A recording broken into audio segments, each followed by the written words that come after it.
This program contains graphic material, including offensive language. Viewer discretion is advised. In St. Louis, it's every man for himself. It's like Iraq over here. Shells flying every day. Just cutthroat. You can call our police janitors out here. They just clean up the dead bodies.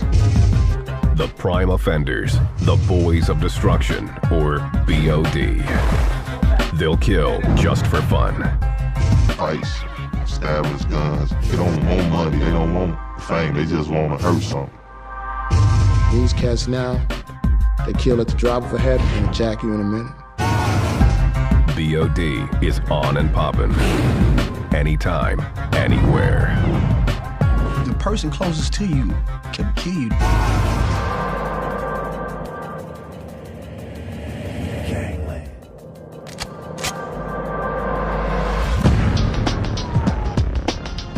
St. Louis, Missouri, sits on the banks of the mighty Mississippi River. Its famed Gateway Arch marks the symbolic entrance to the American West. St. Louis isn't large, ranking 52nd among U.S. cities in size. But its murder rate is among the highest in America. And on its northwest side, gang warfare is common. We have a high murder rate for this city. So somebody's always trying some monkey shit all the time. Somebody gets f***ed up, somebody gets killed, somebody gets shot.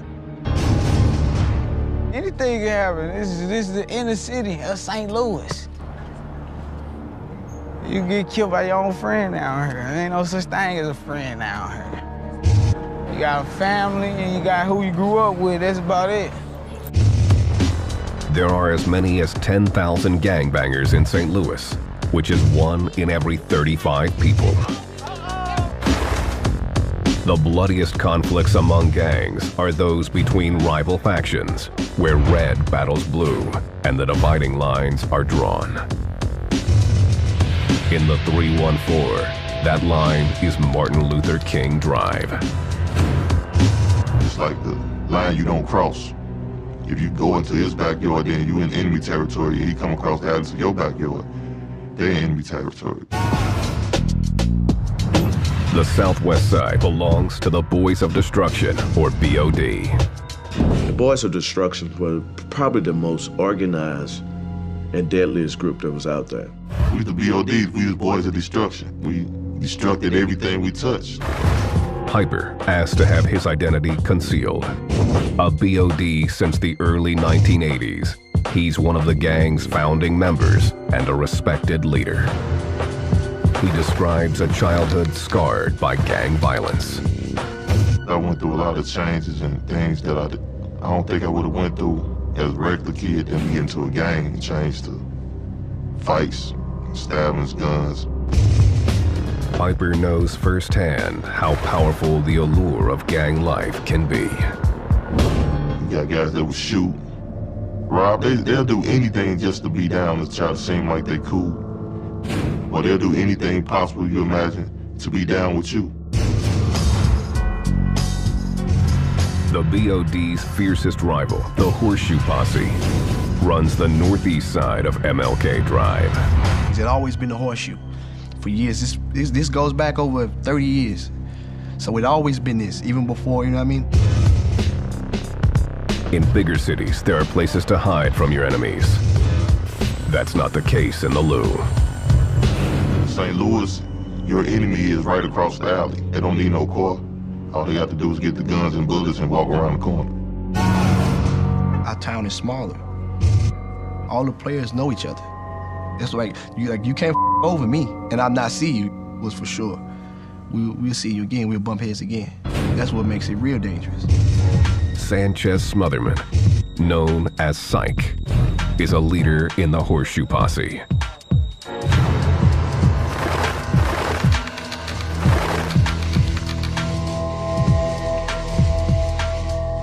I've been questioned for murders. I got a reputation for being a tough guy, for setting examples on people who thought I did play. Like when the dog go piss on the tree, he leaves his scent right there. So I was infamous for leaving my mark. Dead man's on, man. What's coming around here playing? If you get killed around, you won't make it out of here. Sanchez was the major figure in Horseshoe Posse. He was one of the Horseshoe pushers.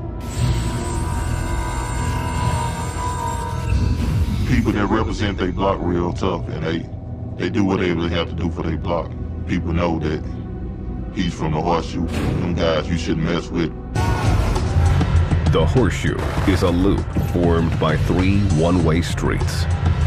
Posse goes back to the cowboy days. I mean, like when they ride in town, the posse's coming.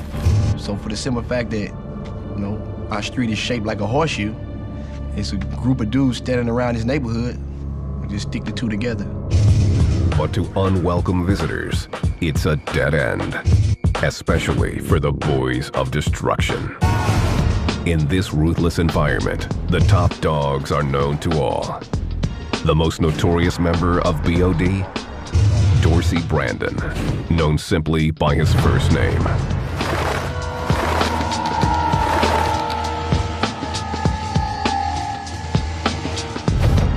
Most gang members use an alias on the streets to conceal their identity from police. Dorsey didn't deem it necessary to hide. Dorsey would admit it. You know what I do. I can hear him saying that now. You know what I do. I just ain't doing it now. Dorsey's reputation for lawless brutality has made him a legend in St. Louis. Dorsey, because of his propensity for violence, you know, his nature, his temper. It was short. He had a real quick fuse. Dorsey's life was always violent. He was 14 when he was shot for the first time. A couple months after that, when he was still healing up, the police called him on the corner and then stomped him and like dug their fingers in the holes in his chest and all that. He was not no egotistical person. He was just being himself. You know, you got some guys looking, you know, that like the glory and the fame, and I want this image. And he was just being plain old himself. Raymond Dixon, AKA Rainbow, is Dorsey's brother.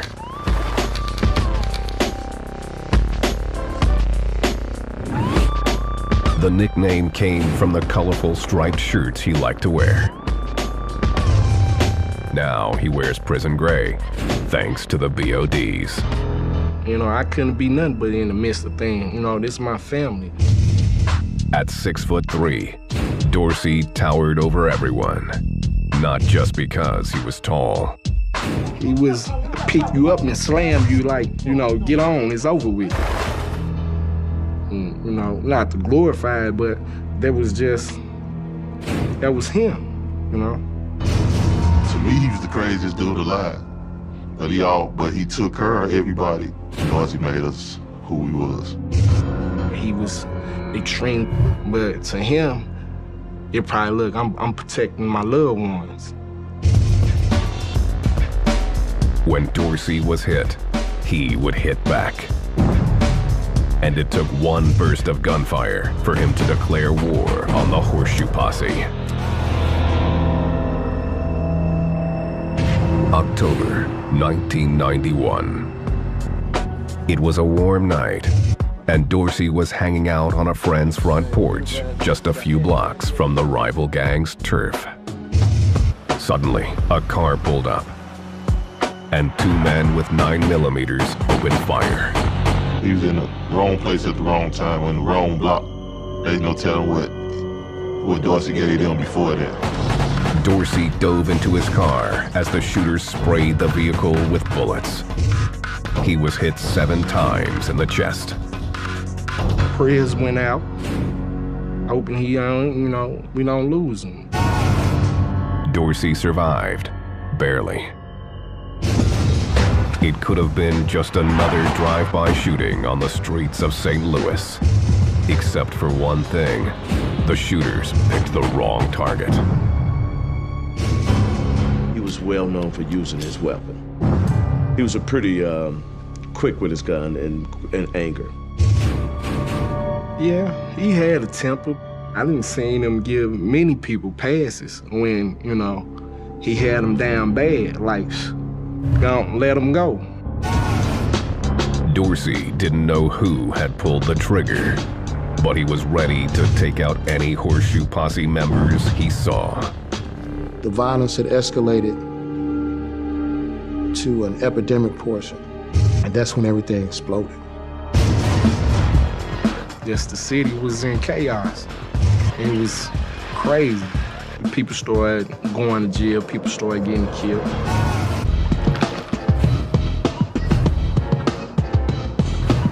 St. Louis. It's known as the Hustle City, the STL. The name comes from the criminal hustlers who call it home, including a violent gang known as the Boys of Destruction, or BOD. Anybody can get it.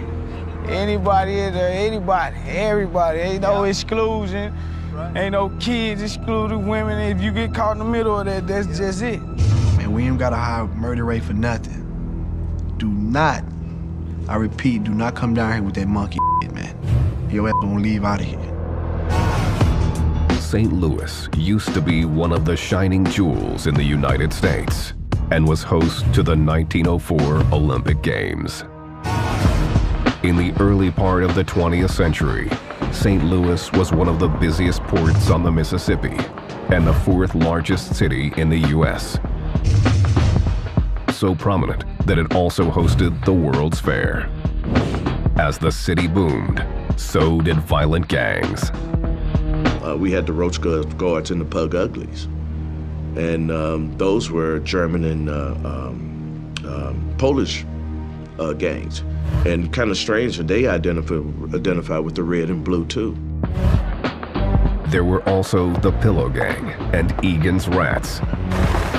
These gangs held up dozens of banks in the early 20s, getting away with as much as $4 million.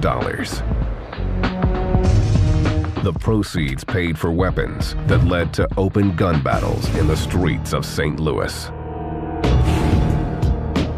Following World War II, families left the inner city. Industries left, and the economy dried up. We had tons of manufacturing places, many places where people could make an honest, good buck and survive and pay house notes and buy cars and so on. But those industries dried up, and many who had those jobs kind of moved towards another community. The gateway city that once boasted 800,000 people now held just 350,000. So we've lost over 60% of our population. The middle class is gone. The loss of population, it created an environment that builds and cultivates the crime. The downtown area was hit especially hard as neighborhoods descended into poverty and drugs. Around the mid-70s, that was the introduction of heroin to our community. And when those guys began to distribute heroin, then the decline of the community really started. Dorsey Brandon was born into this chaotic environment in 1973. He was barely a teen in the mid-1980s when he joined a crew called the Boys of Destruction. In the beginning, the BODs were breakdancers whose only battles were about who broke the hardest. Piper, a BOD member, was one of Dorsey's best friends. Yeah, it was a competition. It was real competitive because the best breakdancers had the girls, and you walk around with your big boom boxes and ride through the neighborhood and just do your thing when you get there. You go and have a dance competition. I mean, it's like spinning on your heads and who can do the best hip-hop dances and stuff. And then, you know, everybody said, we're the best, and they growling about it. BOD sometimes took on other meanings. Brothers over death. At one time, they were saying brothers of Dorsey. You know, it get personal with certain individuals. The BODs often battled the Horseshoe Posse. The two gangs attended the same grade schools, and played in the same parks. We all click-clack together, so to speak. Just like a bullet going into the shell. It fits, everything fits together, and you hear the sound. Clack, clack. That's everything's together. Despite the occasional fistfight, the gang showed each other respect. We just go to the same clubs together.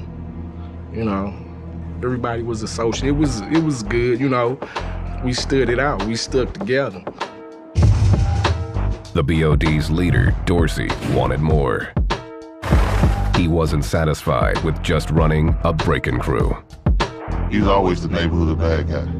He pretty much made other guys tough guys too. And Dorsey Brandon was a kid that developed into a very violent kid. He was known for being a hot boy.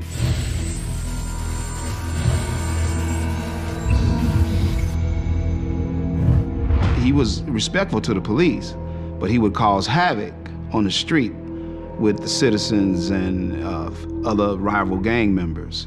You know, he could be notorious with enemy gang members. By 1986, Dorsey saw an opportunity to start making green. The country's crack cocaine epidemic had hit the 314 hard, and Dorsey led his crew into the drug dealing business. Almost immediately, they started living up to their destructive name.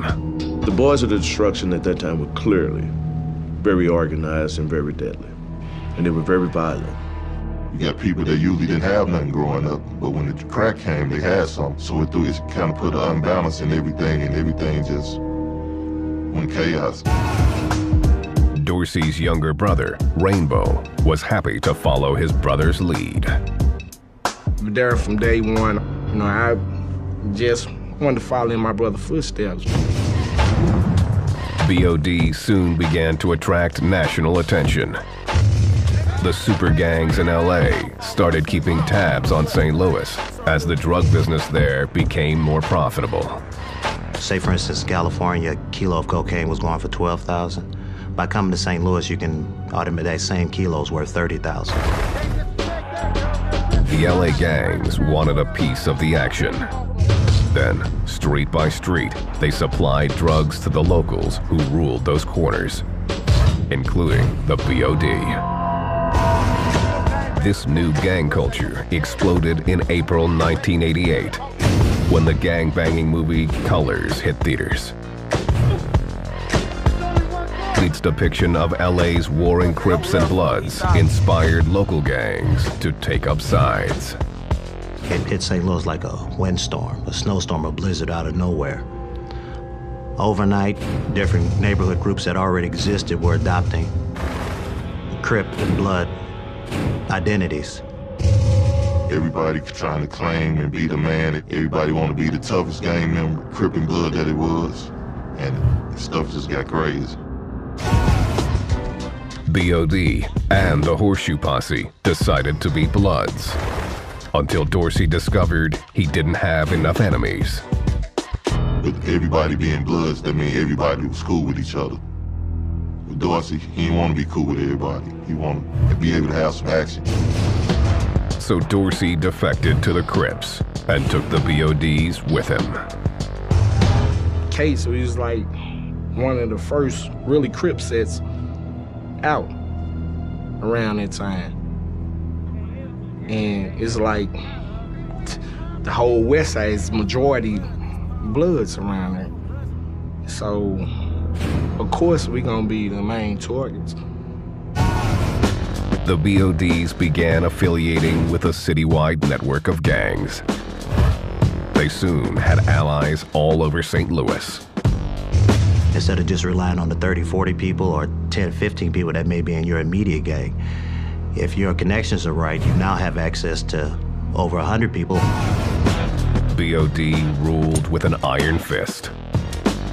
They would never try to stop the BODs from coming in, because the BODs would come anyway. And believe me, the Boys of Destruction were in charge.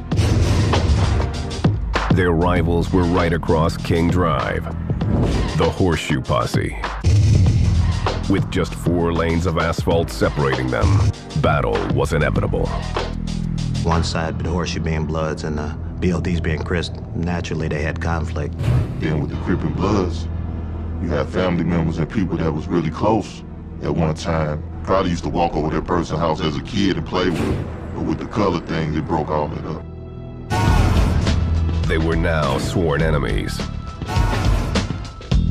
Rico Boyd, who was born in the neighborhood, describes the rivalry as life and death. If you was caught on the other side, you better have your pistol. Or you better know how to run, one or the other. Dorsey became the undisputed leader of BOD, while his equal in the Horseshoe Posse was a gangster named Hitman T. And Hitman T was bent on being as big of a rival as Dorsey was. And so that means the borders would clash. And it was war against the Boys of Destruction. The two biggest gangsters in town had a wary respect for one another. Dorsey and Hitman T, they had run-ins with each other, but it was always, they just clapping at each other. They gonna shoot at each other and that be that, but neither one of them really actually did any damage to each other. But they did damage to a whole lot of other people. Then, in March 1991, Hitman T was caught in enemy territory with nothing but a can of spray paint. He got caught one morning spray painting, and some guys drug him in his alley, but he can only fight him so long until somebody came running down the alley with a shotgun, and they shotgunned him. Hitman T's funeral almost became a riot when the angry gangs confronted each other. Police quickly stepped in and broke up the fight, but tensions remained high. The ultimate disrespect occurred after the funeral, when Dorsey is said to have dug up his rival's body. They pried the casket open, put the body in the car with a smell like that, drive it over to the mother's house and throw it on the porch, all that. I really can't confirm that. That could be a touchy subject for somebody in this man's family. Dorsey and the BODs were now firmly on top. The streets of St. Louis were running with blood, and no end was in sight. You got some guys that just love the action. They don't want money, they don't want the fame, they just want to hurt something.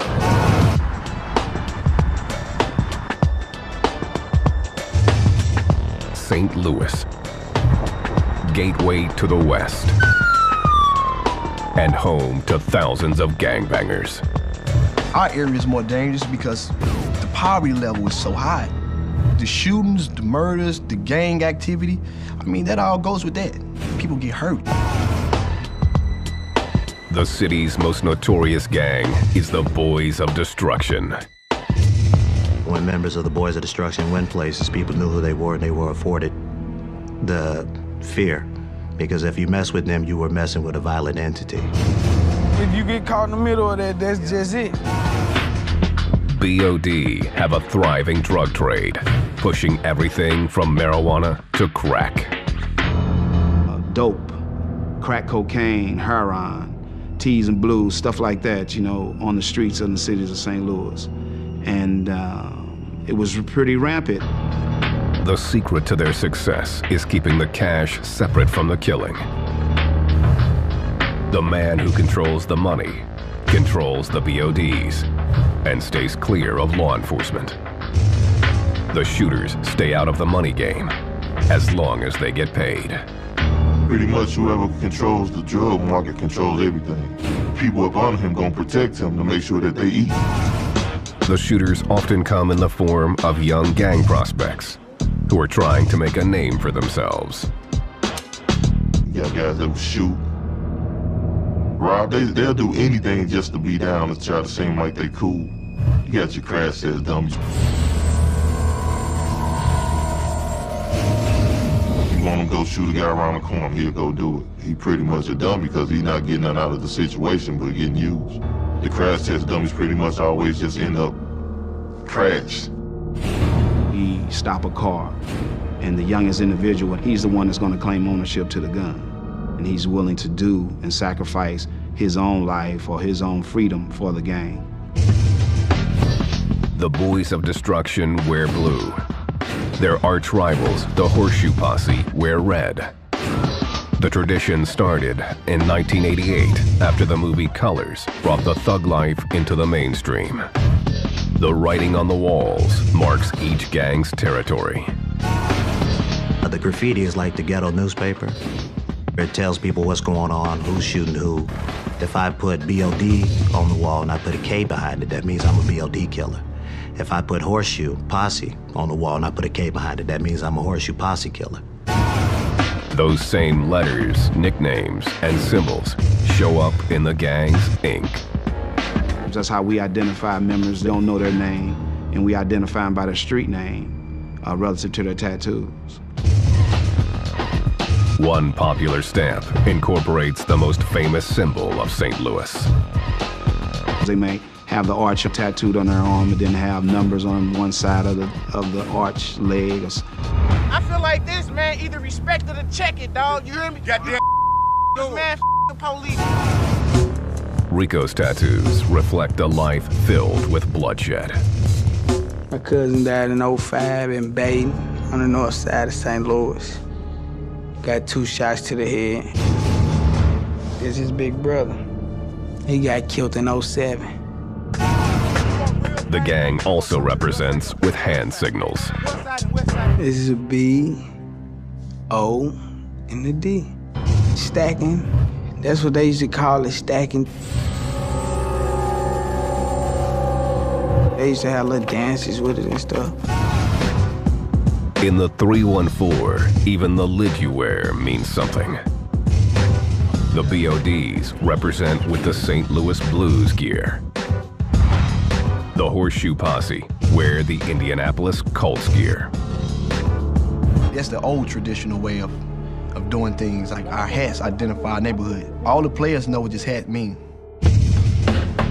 In the 1990s, wearing the wrong hat in the BOD's hood was putting your life on the line. Psych learned that lesson the hard way. We on our way to see these girls down in the BOD neighborhood. We get jacked for the damn hats, man. By the damn BODs. Psych quickly retaliated, grabbing a gun and hunting down his attackers. And they knew it was me. I used to wear a red ski mask. I had a lowrider, gray lowrider. I used to wear a red ski mask, drive around her. Psych won't reveal what happened, but he admits that the BODs took revenge, ambushing him outside the Horseshoe. Psych was pinned in, with no escape. And I'm backed up in traffic, dropping this damn girl off. And some cats run out this alley. The BODs run out this alley. Man, they try to gun my car up, man. The BODs opened fire, but Psych managed to get away. Psych gives credit to his attackers, whom he suspects he knows. It was a perfect plot. I give it to him. It was real strategic of him. Whoever put that down, I think that was Rainbow. We had our differences. They clique shooting at each other, and people from our clique shooting at each other. People being rivals is no telling what one would go to the extent to do to get rid of the other. That was especially true when it came to Dorsey, whose main mission was maintaining his power. It's like drive by every night, non-stop. That was it.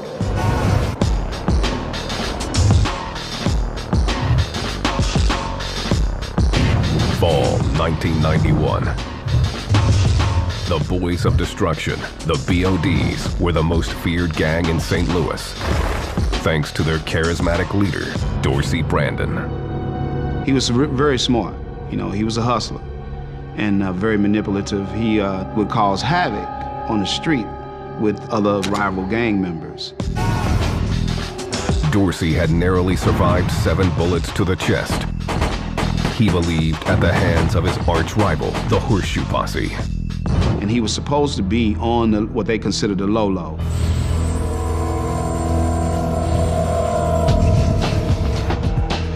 Dorsey wasn't about to lay low.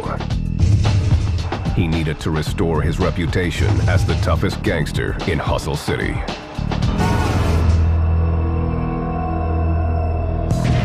October 30th. Dorsey had been back out on the streets for 2 weeks when he went to the Rose Lounge, a popular nightclub. The usual, just go up there, have some drinks, mess with ladies, and pretty much the typical street thing. The nightclub bordered Horseshoe Posse territory. Rival gang members would come because it's set on the perimeter of Dorsey's neighborhood and right on the boundary line of other gang infested areas also. Rainbow can't say just how it began. Old secrets die hard. But someone started trouble with one of Dorsey's friends. The BOD's leader wasn't going to stand for that kind of disrespect. He got into it with somebody, 4 of his associates, his friends, you know, and they got into it with somebody in the club. Dorsey was outside the club when a truck drove up, and someone fired off 2 rounds. He ended up shooting Dorsey. He pretty much just opened all his other wounds up, and he pretty much just suffocated. He couldn't breathe. He just ran out of air. He died a tragic death, you know. He died by the same things that he practiced on the street.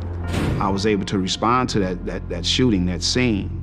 And when he died, he had like a smile on his face. Dorsey was only 18 years old. News of his murder quickly spread through the gateway city. After his death, a lot of RIPs, remember Dorsey MPs, a lot of BODs where you would see RIP Dorsey, Boys of Destruction. He was good to us, but he was bad to everybody else, put it like that. So everybody else didn't like him, but we loved him. He loved us. BOD went on the warpath to avenge their fallen leader. For weeks afterward, the gang and their Horseshoe Posse rivals carried on the most violent street war St. Louis had ever seen. Yes, the city was in chaos. It was crazy. For real. And when that happened, it was going hard, but for us, the revenge trip, but it lingered. People started going to jail, people started getting killed, you know. The homicide rate skyrocketed with the gang violence. In '93, we had the highest homicide, highest murder rate. That year, the number of murders jumped to 267, a record for St. Louis. Rainbow, now 16 years old, tried to take his brother's place as the BOD leader. After the things that happened to my brother, and, you know, they kind of put myself out there, really made me focus on, more in on the foes, and I wanted vengeance. Rainbow was tough, but didn't have his brother's fierce charisma. He started establishing his, how they say, collect his own bones. But he was not Dorsey. He didn't carry that weight that Dorsey had of viciousness and everything else, or leadership. In 1995, authorities caught up with Rainbow, arresting him on drugs and weapons charges. He was sentenced to 7 years behind bars. With Dorsey dead and Rainbow in prison, the BODs were shaken to the core. But their rivalry with the Horseshoe Posse was as strong as ever, and killings were becoming everyday events. Piper took over leadership of the BODs and struggled to keep the gang together. Whatever you establish, you're gonna make sure you got mind, you're gonna make sure you got muscle. So you're gonna make sure that everybody's took care of. But Piper found himself in the crosshairs. In 1999, he was hanging out with friends outside a local garage when a rival gang member walked straight up to him and opened fire. I started to run. He hit me in the back, in my lower back. I'm just laying there stuck, bleeding, can't move because everything from the waist down had died. The guy stood over me, but he didn't kill me. So I was thankful for that.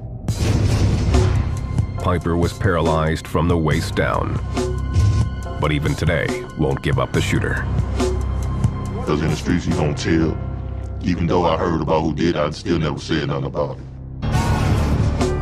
Piper spent the next year learning how to walk again. But his injuries did nothing to slow down his gangbanging.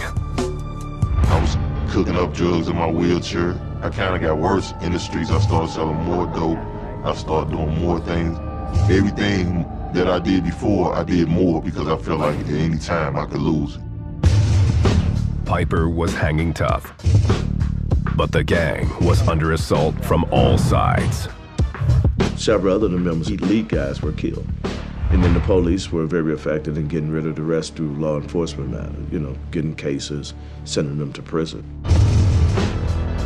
As rival gangs muscled in on the BOD's turf, anarchy became the norm. By 2000, there was a new creed in the hood. Anywhere, anyone, anytime. Anybody can get it. They'll kill anybody. They don't care who it is. And you can look at a person wrong, and if it's just that wrong person, it shoots you.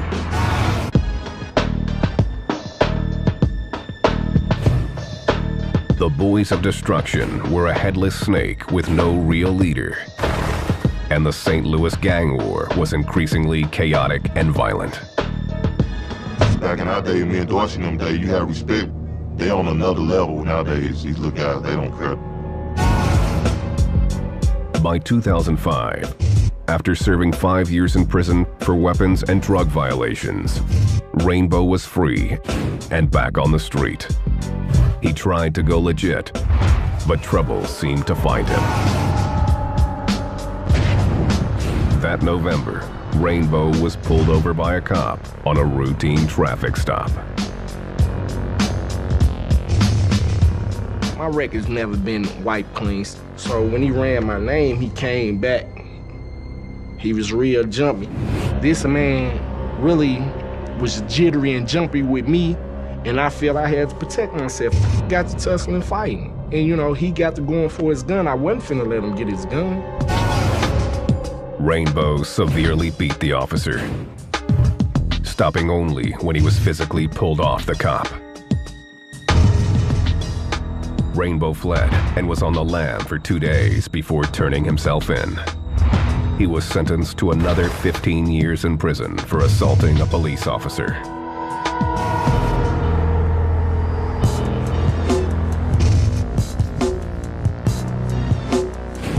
Today, the long-standing rivalry between the BODs and Horseshoe Posse is changing. Though the BODs still sometimes represent with the color blue, both gangs have severed their ties with the LA gangs. Every culture has changed. People gravitate to a certain thing. But I look back on it now, it's a bunch of, oh, that was stupid. That was just the way of life then. Instead of shooting it out, they play by new rules. Red and blue make green. He makes money, I'm making money. We on the same page, we gonna click up. You might do see a BOD or a Horseshoe doing business. I mean, their favorite color might be red or blue, but they love green. Money. Rule of all the evil. The gangs that now work together to deal drugs are also coming together to use. Guys that's on the dog food, they pretty much respect each other when they see each other at the heroin house because they need to get a fix. Now, if they catch each other later on around the block, then it'll probably be a different story. A lot of guys who can be shooting at each other during the day, they may be sharing the same needle at night. There's really no rhyme or reason to it. You see them on the same street. One of them got a blue bandana on his head, one of them got a red bandana on his head. They stand out drinking and getting high. So it can't be about the red and blue. The breakdown of the old rivalry means the streets are even more chaotic. The new generation of BODs roll with no conscience. It's cutthroat. It's crazy. It's a war zone. As St. Louis works to rebuild its old neighborhoods, BOD territories are disappearing. I remember like that whole corner of the street was full of houses. You can imagine how many people was out here. The majority was boarded up. See them vacant lots. The battle lines are being redrawn with a vengeance. I understand that even though they may be losing their identity, they're still out there. Young people doing shootings and killing each other. The gang members here, you know, as far as loyalty is concerned, it doesn't go deep at all. There have been incidents where we've believed that fellow gang members have killed each other. Piper often visits his old neighborhood, and with the help of a federal probation program, is trying to stay sober and complete job training. I don't feel bad about the stuff I did. I hate it that now that I'm older, when I see what I did, selling drugs, it was hurting my own people. I understand that now. But at the time, it was just survival. It's an uphill battle. And a lot of these guys, since they've never worked legitimate jobs, they don't understand that type of commitment. Their commitment is live fast and die young. Piper is no longer active, but says he'll always be a BOD, though he's critical of the new generation. Still got the younger guys that pretty much call themselves boys of destruction, but they don't really have no respect for nothing. Rainbow also says he'll be a BOD as long as he lives, though his days behind bars have given him plenty of time to think. At the end of the day, you know, you done lost your loved ones, or someone you known. It really shouldn't have went like that, where you can't rewind no bullets or nothing like that. Rico says being a BOD is a birthright that he can't escape. And I say, that's not where I'm from, or that's not my hood. That's like saying, my brother's not my brother, or my family not my family. It's like disowning your last name, almost. But he's decided to leave the old hood behind. In 2007, he moved to a North Side neighborhood, a place his mother hoped would keep him away from gang violence. She was wrong. My first week living over here was 5 murders within 7 days. And about a mile radius from that corner to this end. Right in this area, so we put right in the hot zone over here. That's exactly what we moved, right in the middle of it. Rico has decided to get a day job and is trying to stay straight. But temptation and risk are everywhere. This particular night, his new neighbors are keeping an eye on Rico and his BOD brothers. Yeah, I seen somebody driving by. He rolled by about 5 times since we've been sitting up here. Gotta keep it up, boy. Where them guys at, man? Watching for them man. We gotta be easy out here, boy. Stay on them tip tops. Yeah, they try to catch you slipping. It's been this way in the hustle city for decades. And there's no sign that the bloodshed is slowing. Well, the gang activity in St. Louis is fluid, and you might say it's just as fluid as the Mississippi River we're located next to. It's a situation that's constantly changing and constantly evolving. The gangs are always lethal. You should never, ever play them cheap. It's a noticeable difference, the feel of it. I mean, guess they just doing it for nothing now. Like now, they don't do it for the neighborhood. It's not really a neighborhood thing. It ain't about the grip and blood. It's more now, they just getting high and shooting. That's all they do is make money to buy bullets and guns. It's gonna be way worse than it is now. My advice to the parents is to get life insurance on all your kids. And that's sad to say, but it's true.